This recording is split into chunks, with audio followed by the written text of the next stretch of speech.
প্রথম কোশ্চেনটা আমাদের ন্যারেশন চেঞ্জ করতে হবে। The student said sir please allow us to play in the field.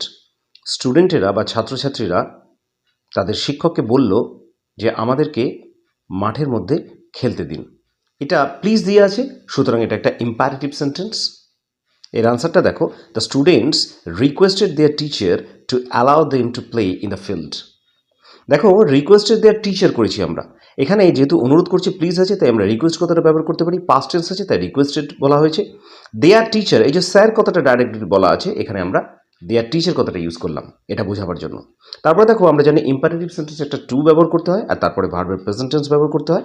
তাহলে টু অ্যালাউ, এই যে অ্যালাউ কথাটা স্টুডেন্টরা শিক্ষকদেরকে বলেছিল, তাহলে টু অ্যালাউ দেম, এই যে আস কথাটা দেখো ইনডাইরেক্টলি এটার আমাদেরকে বলেছিল, আমাদেরকে এটা তাহাদের হয়ে যাবে, সুতরাং আস কথাটা এখানে দেমে পরিণত হয়ে গেল। তারপরে দেখো to play in the field, এটা সেম রয়ে যাবে টু এর পর থেকে। সেকেন্ড কোয়েশ্চেনটা, the nurse will attend to the patient. নার্সটা রোগীটাকে অ্যাটেন্ড করবে। এই সেন্টেন্সটাতে আমাদের প্রত্যেকটা পার্টস অফ স্পিচ খুঁজে বের করতে হবে এবং তার সঙ্গে সাবজেক্ট, ভার্ব আর অবজেক্টকে খুঁজে বের করতে হবে। দেখো এখানে দ্য নার্সটা কাজ করছে, তাহলে নার্স হচ্ছে সাবজেক্ট। উইল এটা হচ্ছে একটা অক্সিলিয়ারি বা হেল্পিং ভার্ব। অ্যাটেন্ড এটা হচ্ছে মেইন ভার্ব বা প্রধান ভার্ব যেটা সেটা আছে। তারপরে দেখো টু, এটা একটা প্রিপোজিশন। আর দ্য পেশেন্টকে অ্যাটেন্ড করবে, সেই পেশেন্টটা এখানে সেন্টেন্সের মধ্যে অবজেক্ট।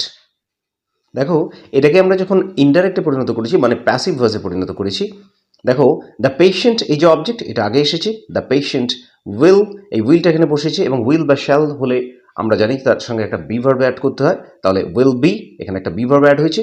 তারপরে দেখো অ্যাটেন্ড এর পাস্ট পার্টিসিপল ফর্মটা বসানো হয়েছে অ্যাটেন্ডেড, এই যে ভার্বটা। তারপরে টু, এই টুটাও এখানে বসবে। তারপরে দেখো কার দ্বারা অ্যাটেন্ড করা হবে, এই নার্স, এখানে একটা সাবজেক্ট, এখানে এটাকে আমরা শেষে আনবো, বাই দ্য নার্স। এখানে অনেকের মনে একটা প্রশ্ন আসতে পারে যে অ্যাটেন্ডেড, টু আর বাই এই দুটো প্রিপোজিশন কি পরপর বসবে? এই দুটো প্রিপোজিশন কিন্তু প্যাসিভ ভয়েসে এভাবেই পরপর বসবে। থার্ড সেন্টেন্সটা দেখো, এই সেন্টেন্সের মধ্যে কোনটা সঠিক অপশন সেটাকে খুঁজে বের করতে হবে। Reena have reached, had reached, has reached home just now. এখানে জাস্ট নাও মানে এই মাত্র বলছে, তাহলে আমরা জানি যে টেন্সের মধ্যে এই মাত্র যদি কোনো কাজ শেষ হয়ে থাকে কিন্তু তার ফলটা রয়েছে এখন, সেটা হলে আমরা প্রেজেন্ট পারফেক্ট টেন্স ব্যবহার করি।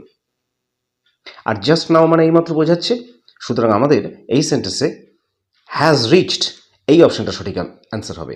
রিনা হচ্ছে সিঙ্গুলার নাম্বার আর সিঙ্গুলারের সাথে হ্যাজ হবে, সে কারণে এই অপশনটাই এখানে সঠিক অপশন হবে। তাহলে সঠিক উত্তরটা হলো Reena has reached home just now. রিনা এইমাত্র বাড়ি পৌঁছেছে। প্রথম প্রশ্নটা একটা সিঙ্গেল সেন্টেন্সে জয়েন করতে হবে, সেটা যে সেন্টেন্সে হোক না কেন, যেরকম সেন্টেন্সে হোক না কেন, সেন্টেন্সটাকে জয়েন করতে হবে। দেখো এখানে দুটো ভাগ আছে, দুটো সিম্পল সেন্টেন্স আছে। দ্য সান শাইন্স ব্রাইটলি, সূর্য উজ্জ্বলভাবে কিরণ দেয়। দ্য ফ্লাওয়ার্স ব্লুম, ফুল ফোটে। এটা কিন্তু দেখো প্রেজেন্ট ইনডেফিনিট টেন্সে আছে, মানে যা সাধারণত ঘটে সেরকম টেন্সে আছে। সুতরাং আমরা এটাকে ইজিলি অ্যান্ড দিয়ে যোগ করতে পারি, এইভাবে সেন্টেন্সটাকে আমরা জয়েনিং করতে পারি। The sun shines brightly and the flowers Bloom. Second সেন্টেন্সে দেখো, seeing a snake the boy shouted, একটা সাপকে দেখে ছেলেটা চিৎকার করে উঠল। এই যে সিইং এ স্নেক, দেখো এখানটা পার্টিসিপল দিয়ে জোড়া আছে, আইএনজি দিয়ে করা আছে, সেই জন্য পার্টিসিপল ইউজ করে এই সেন্টেন্সের এই পার্টটাকে লেখা আছে।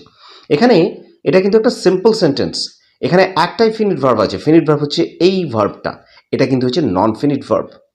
Rewrite the sentence using cumulative conjunction, cumulative কনজাংশনকে ব্যবহার করে আমাদের সেন্টেন্সটাকে লিখতে হবে। আর আমরা জানি যে কিউমুলেটিভ কনজাংশন হলো both, and, not only but also ইত্যাদিগুলো হলো কিউমুলেটিভ কনজাংশন। সুতরাং অ্যান্সারটা আমরা এভাবে লিখতে পারি, the boy saw a snake and shouted, ছেলেটি সাপটাকে দেখলো এবং চিৎকার করে উঠল। এখানে দেখো the boy saw a snake, এই পার্টটাকে ভেঙে আমরা এটাকে লিখেছি, the boy saw a snake, ছেলেটা একটা সাপকে দেখলো।